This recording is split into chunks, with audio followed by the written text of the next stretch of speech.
The Connect planning team members here, and I am going to be the MC for this exciting Ignite that we have coming up. So we're going to hear from 8 very energetic speakers today. They have 5 minutes to cover 20 automated slides. So we're going to get started. So the first speaker that we have is Rob Dunlop. He's a blended learning resource teacher from the District School Board of Niagara. Going to hand it over to Rob to take over. Thank you. If you were given 5 minutes, 20 slides, and an amazing audience full of educators, what would you talk about? What idea would you ignite? What passion would you share? Well, and how would you start it? So I'm going to start off by saying this. I think we need to get out the shovel in education. Now, I know where you think I'm going to go with this, but I'm not going to go there. Instead, I'm going to talk about a shift in thinking that I think needs to occur in education if we truly want to do what's best for kids. And to do this, I'm going to take you through an inquiry that my children were a part of. Now, at the beginning, this is going to seem pretty abstract, but don't worry, I'll pull it together for you at the end and make it all make sense for you. So I present to you the tree inquiry. It all started when my neighbor planted a tree that didn't survive. Now, as she was dragging the tree to the curb, my kids came up to her and said, "What happened to the tree?" Now, being a retired teacher, she said to them, "I don't know. What do you think happened to the tree?" And all of a sudden, the inquiry began. So immediately they started to look at the leaves, and they noticed that they were brown, dry, and brittle. And they looked at the leaves on healthy trees and noticed that they were green and vibrant. So they came up with their first hypothesis, that the tree did not survive because the leaves weren't healthy. She commended their observations and told them that the leaves are very important. However, she said, that's not the reason this tree didn't survive. And she said, what else could it be? So my daughter asked the question, where was the tree planted? So they ran off into the backyard to see where the tree was planted. They did an investigation. And that led to a conversation about the importance of the environment that surrounded the tree and how that would impact the tree's ability to grow. And from there, my 4-year-old son started playing in the dirt. And when he was playing in the dirt, he noticed something different. He noticed it was a lot thicker, stickier, and more clay-like. So that led into a conversation on what are the different types of soil. And when we were talking about the different types of soil, that led us to talk about what is the purpose of soil. And so we told them that the soil is where the trees and the plants get their nutrients and water from. And they do that through the roots. Now, all of a sudden, the conversation became very root focused. Because we were able to get beyond looking at the leaves and we were able to dig a little deeper, we were able to come up with the understanding that the leaves did not survive because of the ground that they were planted in the environment. So here's a parallel to education. I think in education, we're very leaf focused. I think that we find the solutions to our issues lie in data and strategies. I want to be very clear that I think data and strategies are really important. I just think we need to dig a little deeper. And I think we need to get to the root of the issue just like we did in the inquiry. Because it's the root of the issue which is going to allow us to make the biggest impact and really make changes to that student that's going to change their lives. Let me give you some examples. Think about what we do with test scores. We give the test, we look at the data, we find a weakness, and then we target that weakness with a strategy. And we're only really solving that one area where they're struggling, and I think we could do better. And I think we could do better by digging a little deeper and asking ourselves, why did the kid not succeed? And if we looked at things like mindset, confidence, and the emotions they're coming into the classroom with, I think we would make way more impact. Let me give you another example. Think of back in the day in Teachers College when they used to give us classroom management strategies, and they'd say proximity, priority seating, and eye contact. Well, sure, those work, but they only work in the moment. They're not really solving the issue. If we really want to solve the issue, we need to invest in creating a culture in our classroom that is surrounded and fills those kids with trust and build these relationships, because that is what will help the entire student, not just the classroom management issues. You see, I think we do the same with teacher performance. You know, when a teacher is struggling, what do? We give them more and more teaching strategy. And I don't really think that's what they need. You know, what do we want from educators at the front of the room? We want someone that's passionate and loves what they want to do and loves what they do. And so if you look at the statistics for happy employees, I want you to think of how that would impact students or how that could impact the system at large. You see, in education, I think we're very good at looking at leaves. Now I think we need to dig a little deeper and look at things like culture, relationships, and the emotions behind success and failure. So here's a little homework for you. Next time you run into a student or a teacher that's struggling, I want you to look beyond the leaf. I want you to get out your shovel. I want you to dig a little deeper, because that's where you'll make the true difference. Thank you.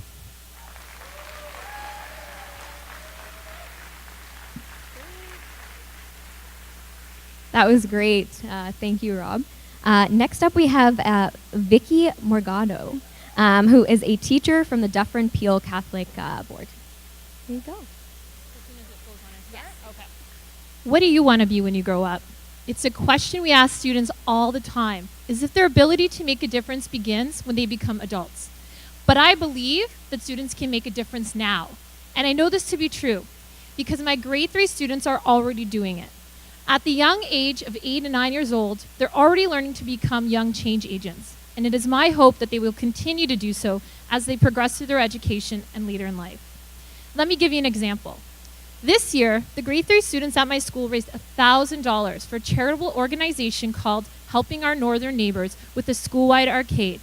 This organization seeks to help those living in remote areas of the Northern Territories and upper reaches of Ontario, Saskatchewan, Manitoba, and BC.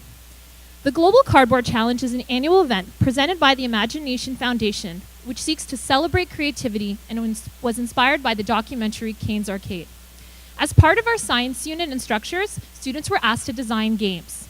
We started by designing sketches, which we shared with the class in the United States to get ideas and feedback. Then the real fun began. We started building. Students loved it. They could have built for the entire year, and it really highlighted their creativity. From there, we invited our parents, the community, and the entire school to come and play our games and make a donation. Following our successful arcade day, we counted up our money as part of our math unit, and then students were given a budget and asked to create a shopping list of items that were needed, and they purchased their items at our local grocery store.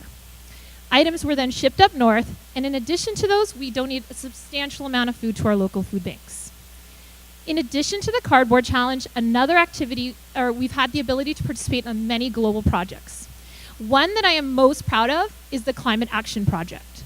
This was designed by Cohen Timmers from Belgium, and it involved over 250 schools in 69 countries collaborating on climate change initiatives. We learned what climate change is, how it affects Canadians, and what we can do about it. And we did so with classes around Canada. Then we shared our learning internationally through the use of technology and learned how climate change was affecting other countries. Sometimes an idea begins with a simple tweet. Let me explain. Last year, my class and I were learning about Ryan Heraldic from Kentville, Ontario. See, in 1998, Ryan was in grade 1 when his teacher, Ms. Press, told the students that there were people dying who didn't have access to clean water. Ryan decided to do something about it. So he started doing chores around his house, and he raised $70, but he realized he needed a lot more money to build a well. So he began talking to groups and founded the Ryan's Well Foundation. To date, his organization has helped over 924,000 vulnerable people have access to clean water. I tweeted out we were learning about Ryan and included the handle of his organization, which contacted me and said, "Do you want to Skype with Ryan?" And I said, absolutely yes, and we did. And Ryan inspired my students. So they began doing chores around their house and also decided they would use their dances from physical education class, which we called the kindness dances. These were presented to our grade 4 friends, and we shared Ryan's story. And they raised $150 towards the creation of a well with other classes around the world. Are my students going to solve all the world's problems? Not likely. But as Mother Teresa said, "I alone cannot change the world, but cast a stone across the waters to create many ripples." As educators, we have the potential to create those ripples for change, to inspire our students, and to be change agents ourselves. We have approximately 5 hours each day of purposeful education time. And each second of those 5 hours is a precious opportunity to connect with our learners, engage them, and do something meaningful. I know as an educator for the last 17 years that there is pressure to teach certain content, but we make choices. And each day presents choices for us. Yes, we have mandated curriculum expectations to cover, but we can do so in a way that produces meaningful connections in our world. So one of the great ways to do this very easily is to teach the UN Global Goals. And there's a wealth of information to get you started online.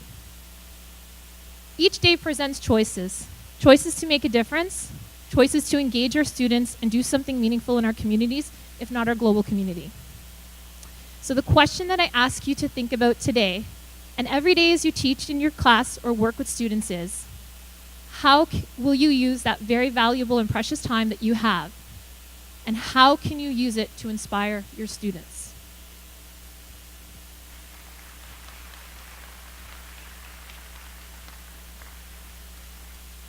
Awesome, thank you. Next up, we have Michael Drezik, who is a technology integrator and a teacher leader at Lakeshore Central School Board. Hi, I'm Mike Drezik, and I am going to share Learn Like Gord and how the Tragically Hip and Gord Downie make me a better educator. I'm going to step out on the ledge here and try to get creative. I know you came to an education conference probably thinking you wouldn't have to hear anything related to the Tragically Hip, but we'll see how this goes. So is this a passion or is this a problem? My wife would say that this is a problem. I would say that this is a passion of mine. That's right. My time of touring to see the Tragically Hip is 16 years old, 28 shows later. A lot of money, but I'm from New York, right? It's Canada's band, I know, and there's a Tragically Hip omelet on the menu at Uncle Joe's Diner. But 30 years, look at this career that they've had. From the span 30 years, you have to learn a lot. And you need to push the boundaries, you need to be innovative, and you even push some side projects on the side. I liken that to Genius Hour. And this is Learn Like Gord, and maybe you're thinking Gord Downie, but I'm thinking Gord Sinclair. There's always another Gord in the background that helps us as educators get the job done. And in the end, wouldn't it be nice to have a send-off like the one that they had? As sad of a story as how it turned out. Now, my time starting as listening to the Tragically Hip started in a hockey locker room. It was culture. I was in college, and when I became a teacher and an educator, how I heard the lyrics and how I heard the songs has changed. And actually, I relate it to teaching. There might be sound. There might not be. So just give me the news. I had the sound clips in here, but they're not going to go. But it can all be lies. We know that the story that's painted about us in education sometimes isn't always the truth. So we need to share our story. I remember Buffalo. I remember Hengelo. These are experiences that Gord remembered. And even there was a time in Buffalo where he had a shoe thrown at him, and he could have given up on Buffalo and never came back. But I'm thankful that he did. So we need to know not to give up on those students. An inch an hour, 2 feet a day. We need to make sure that we are moving forward, even if it's only an inch an hour, even if it's only 2 feet a day. Move forward, progress, drive your own learning. And this song I can relate to. I had a passion to experiment. I have a lot of passions, a lot of ideas that I follow, and I find a way to talk myself out of them. I put it off, and by being up here, this is something that I chose to do that I wasn't going to put it off anymore. I was going to take a risk and share this with you. Now, don't tell me what the poets are doing. We need to really show our students what the poets are doing, and better yet, let them be the poets. That's what I have to say about poets. See, I'm all off because there's supposed to be like a sound clip of that song playing. We're good. So either it'll move me or it will move right through me fully, completely. I mean, how true is this? If we don't find a way to move our students, it is going to move right through them. So we need to do it fully and completely so that that doesn't happen. And if you're here, you're at this conference, you're learning, sometimes you're at the lonely end of the rink. It's you, it's me, and we're here together, but find your tribe, get connected, and it won't be such a lonely journey. And we know what happens when you go swimming past the drop-off, or at least Nemo did, and it turned out to be the most amazing adventure ever. They had to make another movie about it. And I think this is tongue-in-cheek from the Tragically Hip to say you don't go swimming past the drop-off or else. But what if you don't go swimming past the drop-off? Swim past it. So Gord, why Gord? Get connected. You might even end up as a cartoon character sticker on a classroom door in Australia. You might find yourself Skyping with Matt Miller on a hangout. You might write a book, The YNU. You might help a teacher who's now retired have the best teaching day of their career. Open your mind and open your heart. I have students sharing the SDGs, and I had a student who did a student podcast whose message was heard in another school in Georgia, and she was like bugs, and they were drawing bugs on the sidewalk to hear her message. She felt like a loner. Also, take the risk, have the reach. There's a couple posters that were signed by Gord. That's me and him in 2002 in New York City. Mike Country, Mike Show. He made it feel like it was my show. He reached me. Do it your way and deliver.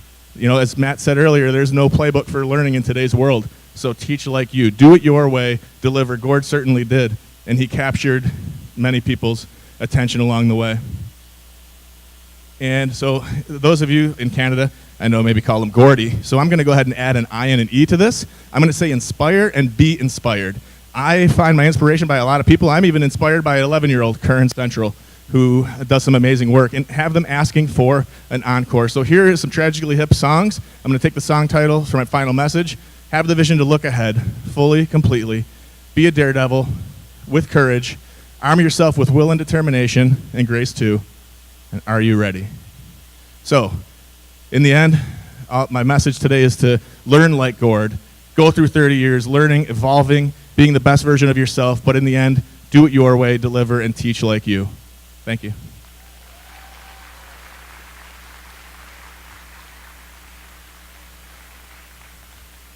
That was awesome. Thank you. Next up, we have Lee Martin, who is an elementary school teacher here at the District School Board of Niagara, as well as a Makerspace coach. He's also an instructor at Brock University as well. Okay, so that top line is true. I have a problem, and I'm willing to admit it. But I realized after doing all this and talking to a number of my colleagues who I really respect, because I'm the kid on the stage right now, not age-wise, but experience, that I should let you in on something. Ladies and gentlemen, welcome to Ignite Club. So,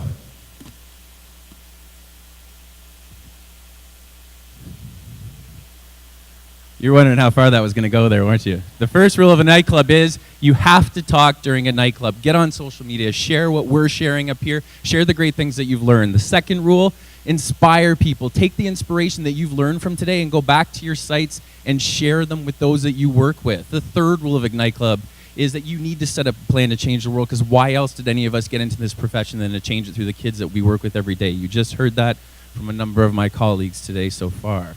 There's a meaning to what we do. The fourth rule, aspire to be the best. There's this crazy notion in education that if you went up to a colleague and said, you know what, man, I got this idea. I'm going to be the best teacher. People look at you like you're a madman. But the reality is that if you walk into class every day trying to be the best, you will be the best for your kids, and they will give you the best back. And you will create the best classroom in the school. And that is something that we should all aspire to do, because you have to be odd to be number one. The fifth rule. These are not Scantron tests. These are not data. These are human beings. These are kids with hearts and needs and feelings who are doing great things every day, and we need to remember that. We need to go out, we need to see them shine. We need to see them shine on the rinks, on theaters, so that you can bring that back into your lesson and make it authentic for them, and so that they can understand what family means, because you showed them that they matter. The sixth rule, empower them so that they can go on and empower others. And if that means that you have to drive 4 hours to another country just to show them that they can affect change in the world, that's what you do, because Igniters will go that distance for the kids that they respect. And then what happens is you see that they become a reflection of you, and that they go on to do the things that you've put inside of them. You can hear yourself speaking through them. Their voice becomes your voice, and that change begins. The second rule, my favorite one, be a risk taker. Every day we have people to answer to. Every day we have things to think about. But right up there, those are the things that come first, those kids. Do you know in the United States that between K to 12, they write 126 standardized tests by the time they graduate? I teach EQAO year. I understand what the pressure is all about. But if we give these kids the opportunity, if we create an environment, the perseverance that teaches grit in our kids, when they go on and leave us, or during the end of the year where they have to face those challenges, those scary things that they've been warned about since they started school, they don't face them as lambs anymore, they face them as lions. And they are ready to take on the challenges that we put before them. 10, 15 seconds. The 8th rule of Ignite Club is eventually other people will start to join Ignite Club. When they start seeing the things that your kids are capable of, especially for primary people out there, hear me. Primary kids can do anything. And when they start showing the rest of the school what they can do, then it has this trickle up effect where everybody else does it. And if you're willing to let go of that fear, just let it go. If you're willing to do that, then you will see others start to model, and you will be creating that environment that your kids need. And it will spread like wildfire. I've seen it in buildings. I've seen it across the country where teachers are starting to see what others are capable of, and they're doing it too. We have this power to transform in a big way, and we need to recognize that. But we're not a multinational corporation. We don't have unlimited supplies to provide our children with EdTech. So I started something called Computers for Change, and I'm extremely proud that after 3 years, I've raised $70,000 to provide EdTech for kids, and I'm spreading it all across Canada. And if you're with the DSBN, contact EFN and you can do the same. The last thing about Ignite Club is if you educate, inspire, nurture, care for, support, guide, or mentor the life of children, then you have to fight. Because those of us who are crazy enough to think that we can change the world are the ones that often do. Thank you. Awesome. Thanks, Lee. So next up, we have Jen Giffen. She is a digital learning resource teacher at York Region DSB. I love games. I have regular games nights with my friends, and we play card games and board games and strategy games, you name it. My perfect day is at the cottage, basking in the sun, listening to music, and playing games with a cold iced tea. And what do you think I was going to say? I approached much of my schooling, in fact, as though it were a game. The teachers would lay out instructions, much like I'd find on the lid of a box, and I would follow them, and I would do well, usually really, really well. And I didn't always win, but I knew how to win. And I watched my friends around me, some who didn't know to look in the lids of the box, and they struggled with the game, and others who quit the game because they thought it was dumb. But for me, that game, the game of school, worked fine because I knew how to play and I knew how to win. It didn't occur to me that it wasn't a good game until September of 2007. I'd been teaching 6 years, and I'd started my master's at OISE, and on the first night, my professor was laying out the syllabus for us, and being a keen player of the game of school, I was peppering her with questions. How should I access the readings? And tell me, how many hours a week should I be spending on these assignments? And finally, that final paper, how long should it be? And she looked at me and she said, Jen, just write until it's done. That's not going to work for me. Seriously, like how many pages do you want it to be? And she wouldn't tell me. She wouldn't give me the instructions. She wouldn't play the game. And I realized at 30 years old that if we weren't going to play the game of school, I didn't know how to learn. And I was terrified.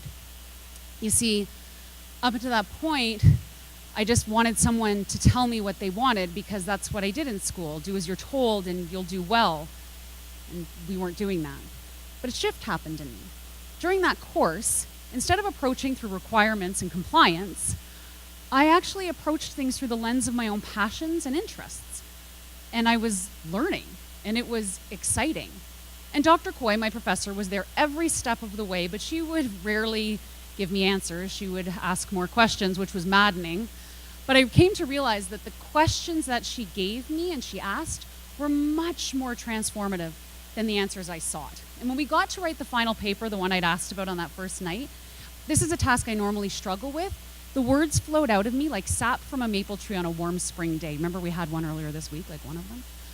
And I wrote easily because it had been about me. Because up to then, learning had been a checklist. Do A, B, C, D, and you will learn. Only I wasn't learning at all. I was collecting. I was collecting check marks that didn't mean anything to me once I had them. Inside the walls of the school, I was able to play that game. I was able to be successful, but I was coming to realize, even though I was far out of those walls of the school, that I couldn't play the game of school anymore. Something needed to change, because outside the walls of our schools, there is no predictability. There is no checklist. There's no straight path to where we want to go. And as a teacher, I needed to stop playing the game of school, because I was still doing it. And I was encouraging, if not empowering, my students to play along with me. I needed to hand over the dice to the game. I needed to let them roll the dice for themselves so the game would be about them and not about me. And so I did. And it was a little terrifying. And at times it was a little tough. And it continues to be. But I think it's important that they know how to learn, not what to learn. And in the spirit of not playing the game of school, I'm not going to tell you what I did. I'm not going to give you the answers, but I'm going to pose some questions that will hopefully make you think about you and your game. When was the last time that you handed out an assignment sheet with a rubric? Did you need both? When was the last time that you gave real-world problems to your students and let them struggle to find solutions that you already knew? When was the last time you scrapped an assignment because the kids weren't into it or had it forced on you like we saw earlier? When was the last time you asked a question instead of gave an answer? To be honest, I do still find myself asking about metaphorical paper lengths, and I definitely find myself looking for boxes in hopes to find the instructions in the lid. But I've come to realize that the best learning happens outside the game box, because the game of school does not represent the game of life. The game of life is more like risk. We need to step out, we need to take chances, we need to risk take in order to be successful. And I know this because my most authentic learning, my boys certainly did not come in boxes with instructions written on the lid, much to my daily chagrin. Thank you very much.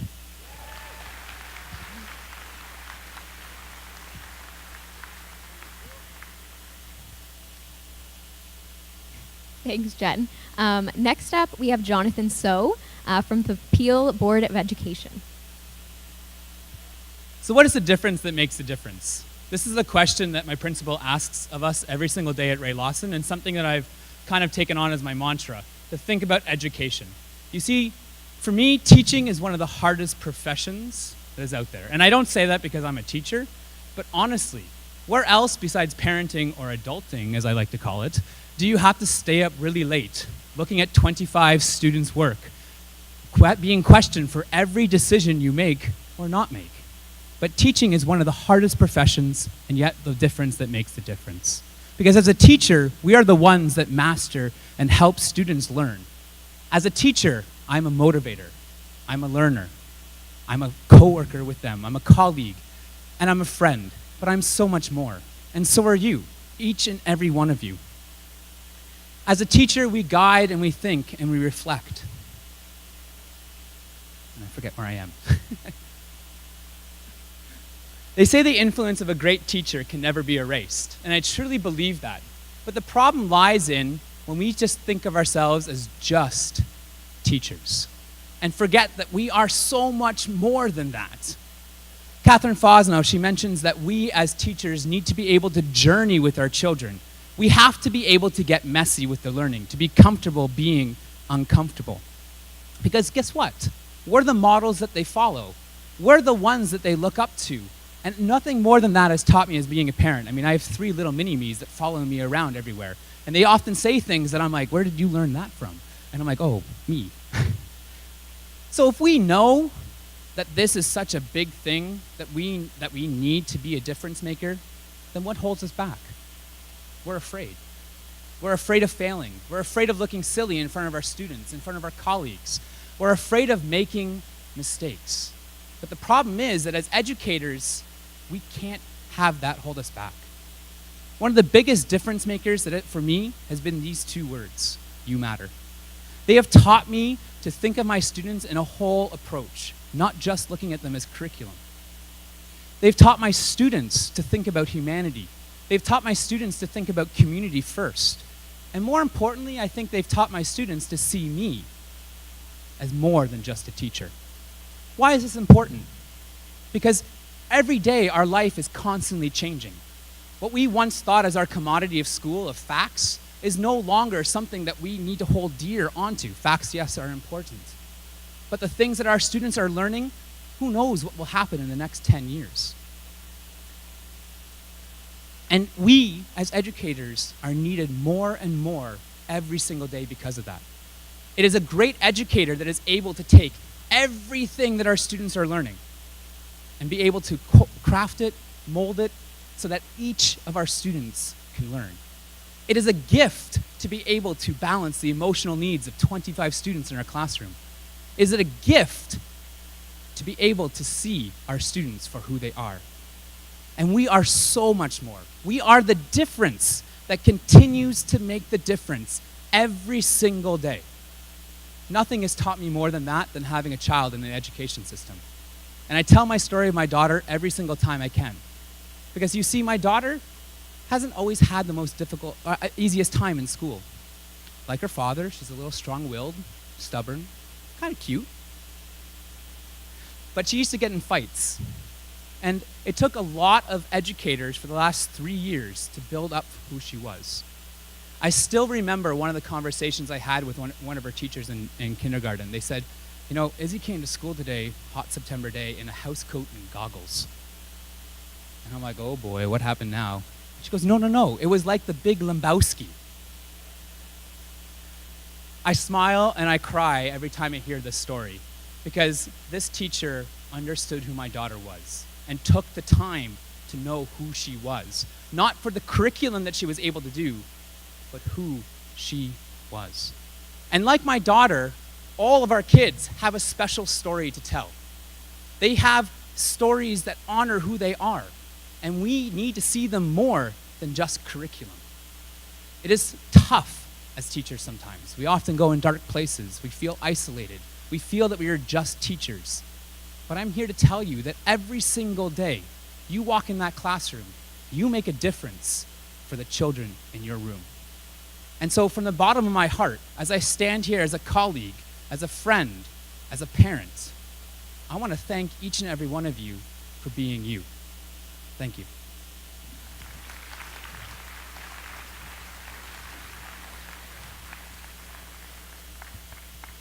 Thanks, Jonathan.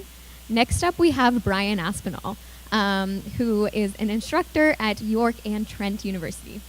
Woo! You can woo yourself. It's okay. Right? Hi, everybody. Bring the energy. Where's the energy?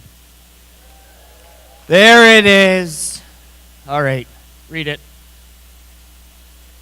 It's true. I'm not here to talk about that. I'm done talking about that. I do want to tell you a story about a student I had named Connell. Connell came to my classroom in his grade 8th year, having spent 10 years in education, thinking about what school looked like for him. Connell was autistic, and Connell was nonverbal, and Connell had an IEP, and Connell had a thick OSR, and I'm preaching to the choir. Everybody's aware of all of those things. But what was so unique about Connell is that he didn't care about anything. Because of the autism, he didn't care about anything. But as I'm reading his report card, looking at his learning skills there, Labor Day weekend, of course, summer before grade 8, and I'm reading through, and I realize that according to our model of education, Connell is not a compliant student. He doesn't demonstrate initiative. But as I got to know Connell, I thought, this is really interesting, because Connell's initiative is what he's interested in. And in fact, he was demonstrating it on a daily basis, so much so we said he wasn't compliant at school because he was doing whatever he wanted to do. But he was always learning. He was always exploring things. He was always being curious about the world around him. Early in the year, his parents requested a meeting. Myself, the principal, the vice principal, the resource teacher, and we sat down. And I kid you not, Dad pulled out a piece of paper and he stood up. I have a dream. I have a dream that someday my child will be a successful member of society. I have a dream that someday my child will hold down a job, be responsible, and have conversations with people like you and I are right now. I have a dream that my child will be a responsive, productive, responsible member of society. But until you change something about his schooling, I'm afraid that is not going to happen. And as there's not a dry eye in the room, Mom's crying, we're all crying, his dad says he has 1 million pieces of Lego. And I can pick any one at random and ask him what kid it belongs to. And he can tell me every time. So stop telling me my child is dumb. Do something, please, in his grade 8th year, his 10th year of education, to unlock the potential that we know he has. And I got thinking about the Lego. And I got thinking about block coding. So immediately I went to Scratch. Immediately. But it was too difficult for Connell. Scratch was way too hard. So we put him on Minecraft. And Minecraft unlocked an entire world for Connell. And as I've read our spatial reasoning document put out by our ministry here in Ontario, everything it says, Connell was able to demonstrate in this Minecraft space. That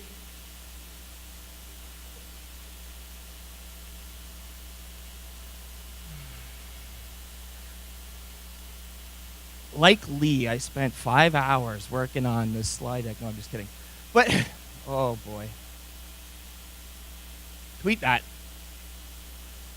So now I've got these student products, and I'm having these conversations, I'm making observations. Connell isn't saying a lot, but he's demonstrating learning in a space that's comfortable to him. If you read the work of Seymour Papert, you'll see that he talks a lot about Mathland, this fictitious place where kids see math in the real world. They see repeating patterns. That's what Minecraft became for Connell. It became a portfolio for him to learn and to demonstrate his thinking.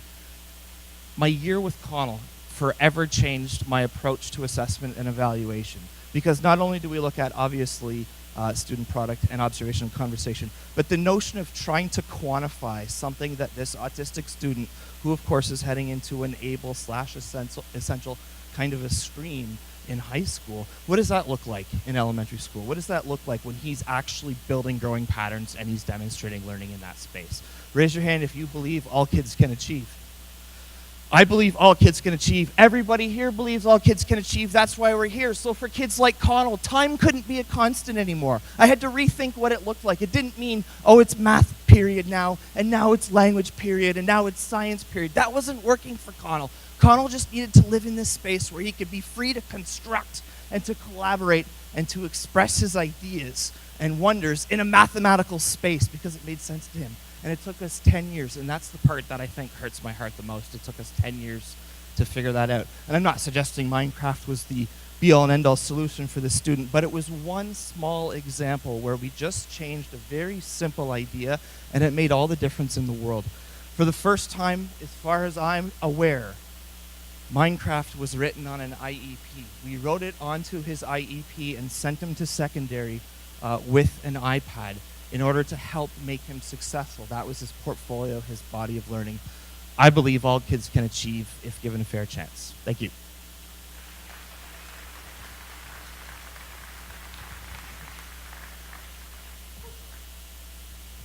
Thanks, Brian.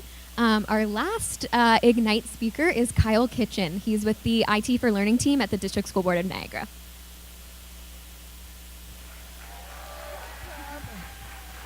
Check, baby, 1, 2, 3, 4. All right. So growing up, music played a huge inspiration. And I had that Epic Walkman. I know some of you might have had it, that yellow one with the auto rewind, and it was waterproof. Little did I know how much that would play in my educational career. So this is a story all about how my life got flipped, turned upside down. I want to take 5 minutes, just sit there tight, because I'm about to blow up this thing called Ignite. When I first started teaching, my class was amazing. I had the best motivational posters you ever saw. My class schedule was in color, and if you want English, boom, anchor chart. Math, posters. And you know what? I was so forward thinking that I took all the rows on my desk and turned them so students had to look at each other in the eyes.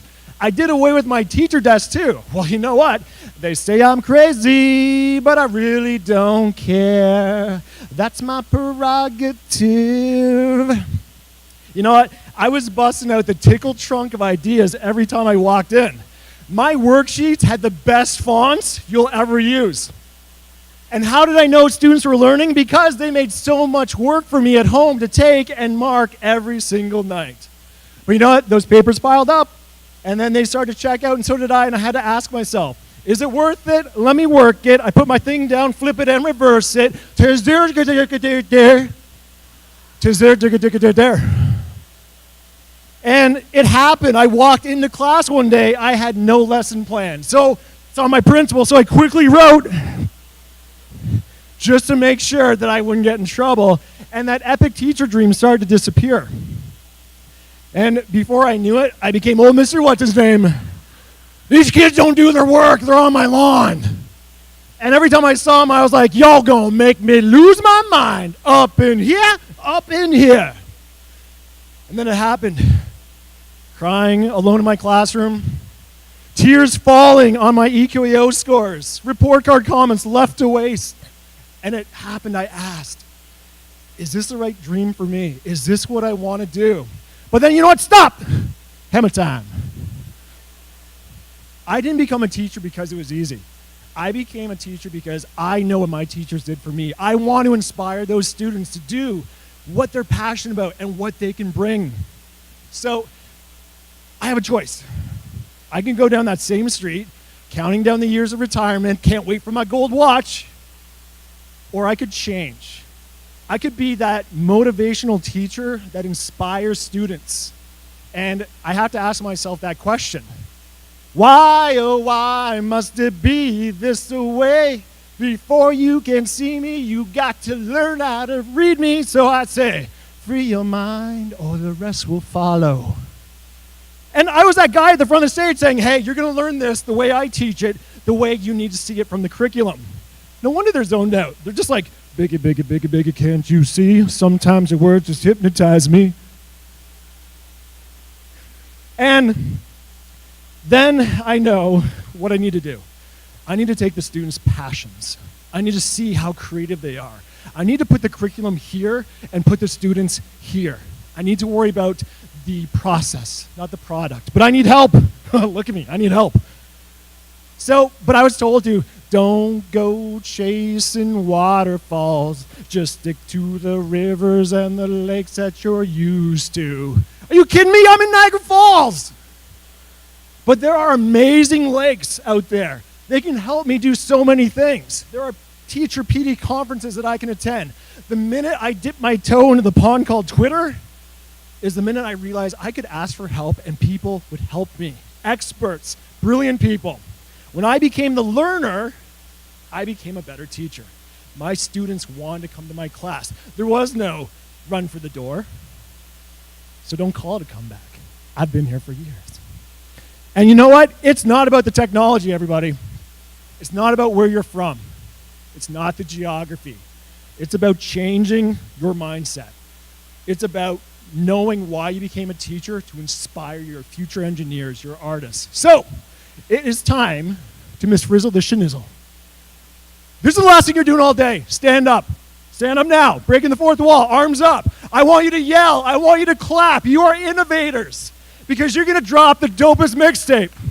So when you go back to school and you get your freak on and those kids are ready to pump up the jam, when they're ready to bust a move, you know what they're going to do? I know what they're going to do. They're going to shoot.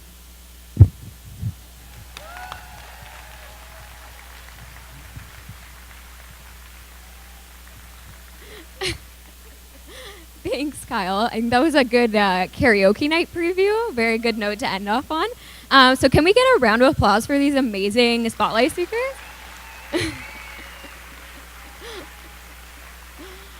I know I'm feeling really energized after hearing those 8 speakers. So thank you guys for joining us for our first ever Ignite It Connect Spotlight, and enjoy the rest of your day.